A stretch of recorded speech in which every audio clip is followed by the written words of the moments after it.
बेहद स्वागत है जी सभी स्टूडेंट्स का।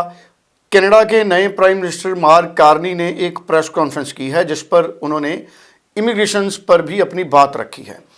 अब क्या मार्क कार्नी के लेटेस्ट बयान पर यह समझा जाए कि आने वाले टाइम में भी इंडियन स्टूडेंट्स को उतनी आसानी से वीज़ा नहीं मिलेगा? वो अपनी इमिग्रेशन को, यहाँ जो लोग टेम्परेरी रेजिडेंट हैं उनको 5% तक रखना चाहते हैं।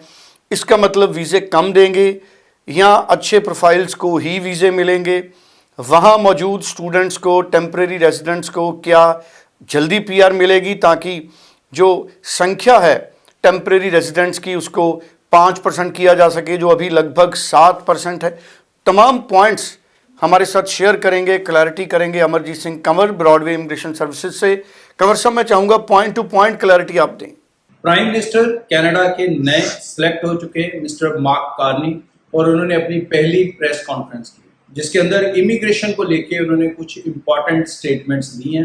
और ये इम्पॉर्टेंट स्टेटमेंट्स डेफिनेटली आने वाला जो समय है उसे ये नहीं बता रही कि वो बहुत अच्छा समय होगा। जी हाँ, मार्क कार्नी की जो स्टेटमेंट है उसके अकॉर्डिंग उनका कहना है कि जो टेम्पररी रेजिडेंट है कनाडा के अंदर, टेम्पररी रेजिडेंट वो सब लोग हैं जिनका पीआर नहीं हुआ, चाहे वो टूरिस्ट वीज़ा पे हैं, चाहे वो वर्क परमिट पे हैं, चाहे वो स्टूडेंट वीज़ा कैटेगरी के ऊपर है, चाहे पोस्ट स्टडी वर्क वीज़ा के ऊपर है। इन सब लोगों की जो काउंटिंग है उसे वो 5% के आसपास करना चाहते हैं।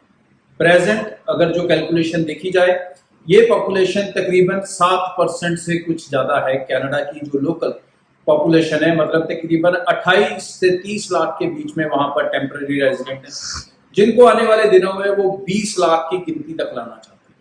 ये 20 लाख की जो टारगेट है वो कई तरीके से पूरा करेंगे। एक तरीका ये भी होगा कि जो अंदर टेम्पररी रेजिडेंट है उनको जल्दी से जल्दी पीआर की तरफ ले जाया जाए और वो कुछ लोग पीआर में सेटल हो सकें, जिनका आगे कोई रास्ता नहीं बनता वो डिसाइड हो सकें, जो असाइलम वाले केसेस में फंसे हुए लोग हैं वो डिसाइड हो सकें।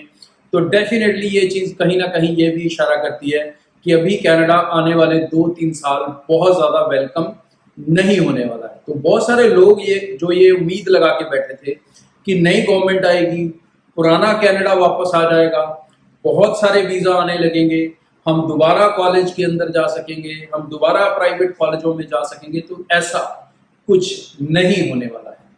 कनाडा लिमिटेड लोगों को लेगा, जिस तरह से आज की डेट में आप देखते हैं। ये रिफ्यूजल्स जो आपके आ रहे हैं, इनमें मैं एडवाइस करूंगा ज़्यादा से ज़्यादा बच्चे अपने केप स्लॉट मंगाएं। बहुत सरप्राइजिंग फैक्टर्स उसके अंदर निकल के आ रहे हैं। पीटी वाले बच्चे अक्सर परेशान थे कि कम पीटी स्कोर पे वीज़ा नहीं आता, कम से कम कितना पीटी स्कोर होना चाहिए। तो आज मैं जम्मू ऑफिस था तो यहाँ पर मैं एक स्टूडेंट से मिला, उसके केप्स नोट देखे, उसका पीटी स्कोर ओवरऑल 58 था, उसका ईच का पीटी स्कोर 56 था, उसने ग्रेजुएशन कोर्स में अप्लाई किया था बट ही गॉट रिफ्यूज। उसके केप्स नोट में वीज़ा ऑफिसर लिखता है कि जो आपका पीटी स्कोर है वो कम है, क्योंकि जो स्टूडेंट है उसे जो आने के लिए यहाँ पर पीटी स्कोर चाहिए वो चाहिए B2 लेवल, और जब आपका पीटी स्कोर अप टू 58 होता है तो वो B1 कैटेगरी में आता है, B2 कैटेगरी में नहीं आता। आल्स का भी 6 ईच का स्कोर B2 में आता है, 5.5 वो B2 में नहीं आता, वो B1 है। तो 6 वाला B2 है। इसी तरह से यहाँ पर भी 58 से ऊपर वाला मतलब 59 ईच का स्कोर कम से कम आपके पास होना चाहिए अगर आप नहीं चाहते हो कि पीटी का कारण मेरा रिफ्यूजल आए। ग्रेजुएशन कोर्सेज को ही प्रेफर करके चले, जैसा मैं पहले बता रहा हूँ, क्योंकि एक बच्चे का दूसरे का देखा तो उसे ये कहा गया कि जो आपने डिप्लोमा प्रोग्राम लिया है +2 के बाद, वो डिप्लोमा तो आप इजीली लोकल कंट्री में कर सकते हैं। उसके बाद कोई ऐसी जबरदस्त करियर अपॉर्चुनिटीज तो मुझे नहीं दिख रही कि जिसके कारण मैं आपको वीजा दूं। तो भाई अपनी कोर्स सिलेक्शंस, अपना प्रोफाइल्स आपको अलाइंड करना होगा कनाडा की न्यू पॉलिसी के हिसाब से। और ज़्यादा से ज़्यादा बच्चे अगर अपने केप्स नोट निकालेंगे तो ज़्यादा से ज़्यादा क्लैरिटी आ सकेगी कि एम्बेसी को क्या चाहिए। एम्बेसी को चाहिए B2 level of English in each module. University को चाहिए आपका मास्टर्स प्रोग्राम, आपका बैचलर्स प्रोग्राम। यूनिवर्सिटी एम्बेसी को चाहिए आपके स्ट्रॉन्ग फंड्स, आपका GIC और आपकी फैमिली की एक स्ट्रॉन्ग इनकम जो आपकी एजुकेशन को अफोर्ड कर सके। और आने वाला समय कनाडा का बहुत सारे वीज़ा वाला नहीं है बट अच्छे वीज़ास वाला है। तो अगर बच्चे सही रास्ता लेंगे तो वो वीज़ास ले सकते हैं, लेकिन अगर आप अभी भी पुरानी सोच के साथ बैठे हो तो आपको फिर कुछ और रास्ते लेने पड़ेंगे। Thank you so much. बड़ी इंपॉर्टेंट इन्फॉर्मेशन हमारे साथ ब्रॉडवे इमिग्रेशन से अमरजीत सिंह कंवर ने शेयर की है। कंवर साहब, मैं चाहूँगा कि स्टूडेंट्स अगर टेलीफोन करें तो आपकी टीम या आप पूरी क्लैरिटी दें।